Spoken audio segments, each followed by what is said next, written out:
Hey guys, I just thought I would show you a quick video on how I do the escape rooms. So I do them in Google Form. I find that in Google Drive. And when you create a new one, I always do my first section or level or section, I guess. I always put the first name, last name, and the teacher's name for the students. So you can do that by just adding questions here. Click that add button, it'll add a question. For first name and last name, I do short answers so they can type it in. But here's how you change the type of questions by clicking on that. And then for teachers' names, I usually do the checkbox. So they just have to check it off.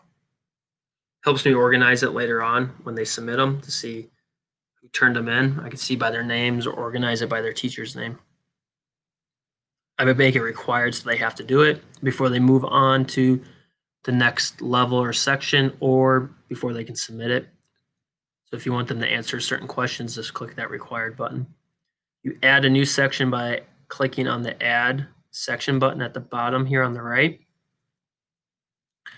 And this is kind of where I do the levels or the escape rooms. So I might type in level 1 or whatever you want it to be.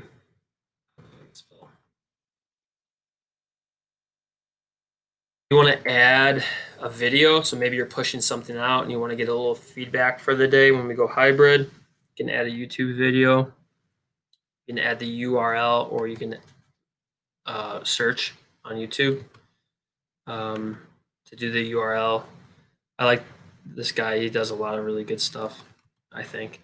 So if you're pushing something out, maybe you want to get some feedback from the students, you just go into your escape room and you copy and paste it, and it'll show up. Fortunately, I don't think you can do safe YouTube yet. I've asked Google why not, but I've never heard anything back. Just click select when you're done and it will pop up, right? Or if you want to add a picture, you can add a picture, image, okay, whatever you want to do. You can give it a title.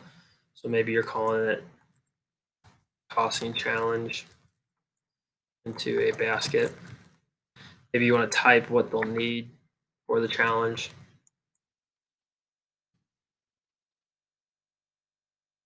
I don't know, something like that. Now it's a small video, so if you want, you can click on it and drag it and make it bigger. Can't make it very, very big though. That's about it. Maybe you want to get some feedback from the students. I know we talked a little bit about that. If you don't want to post, look at all the videos of them doing it, maybe you just ask them how they enjoyed it. It's simple, I guess. And then you can make it a multiple choice question. You can put your answers here. They sometimes will provide you with common answers like yes, no, and maybe. You can click add all and they all pop up there.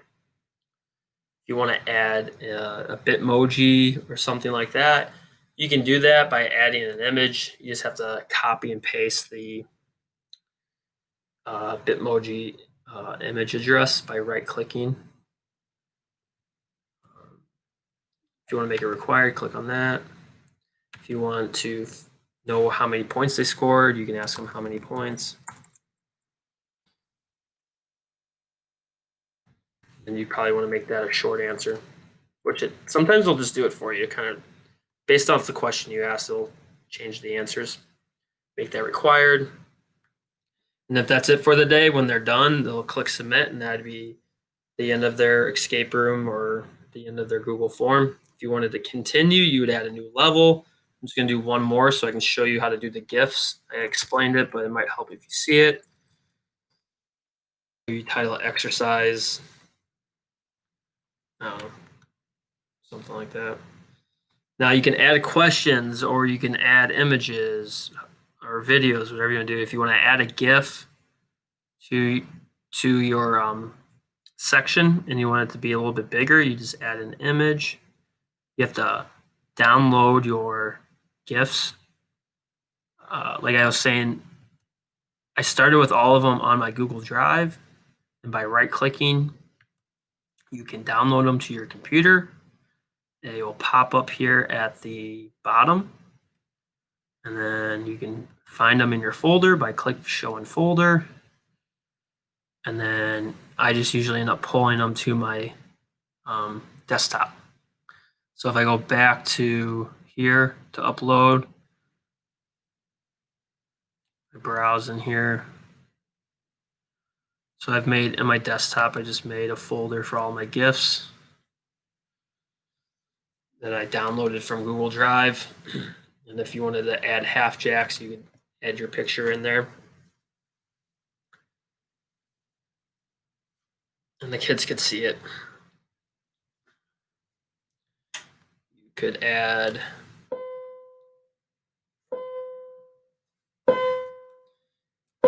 title it however you want. I mean, you could say like 20 half jacks. You just type half jacks. I don't know. Kind of depends on what you're doing. If you want to add a question, just to kind of make sure they did it.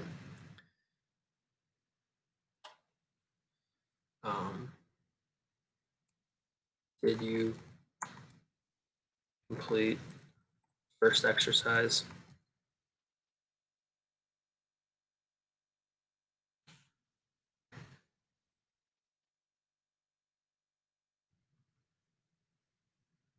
And then they could answer that. Really, you just gotta have to mess around with it. I don't want to waste too much of your time talking about it, all this, but you can change it into check boxes. You can add questions and make like exercise number 1, and then maybe your answer could be the actual exercise. So your answer might be 20 half jacks. And then you could add the image by uploading it from your computer. If you don't want to do GIFs, you can just find the pictures, or you don't even have to do pictures. I mean, the visuals are nice, but they also take a lot of time. So if you're just looking to get some feedback, and if you're just trying to get something pushed out because you're going outside, but you want to kind of pace the students out a little bit, this might just be another option. Feel free to reach out to me if you have any questions. So it's a little bit smaller. You can't make it bigger, but it's there. And then if you ever want to know what it looks like for the students, you just go ahead and you click on this preview button, and it'll open up a new tab. And then this is what the students see. So this red is required, so they have to answer the questions before they can move on to the next one. And if they don't, it'll say, must answer questions before moving on or something like that. Here's that video we posted in there. They can watch it right here on the form. It won't open up a new tab. If you want to open up a new tab, they can click on YouTube to go there. They can answer the question.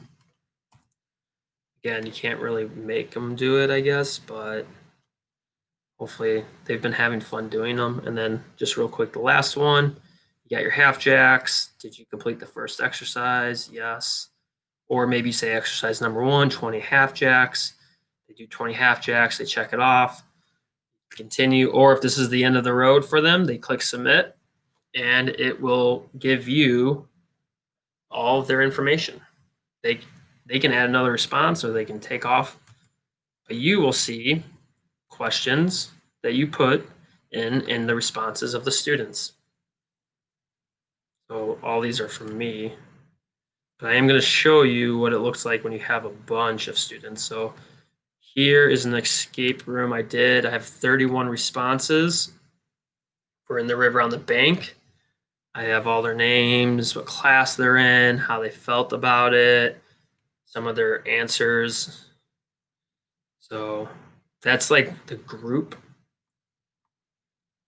layout. And then this is the individual responses. View responses in sheets.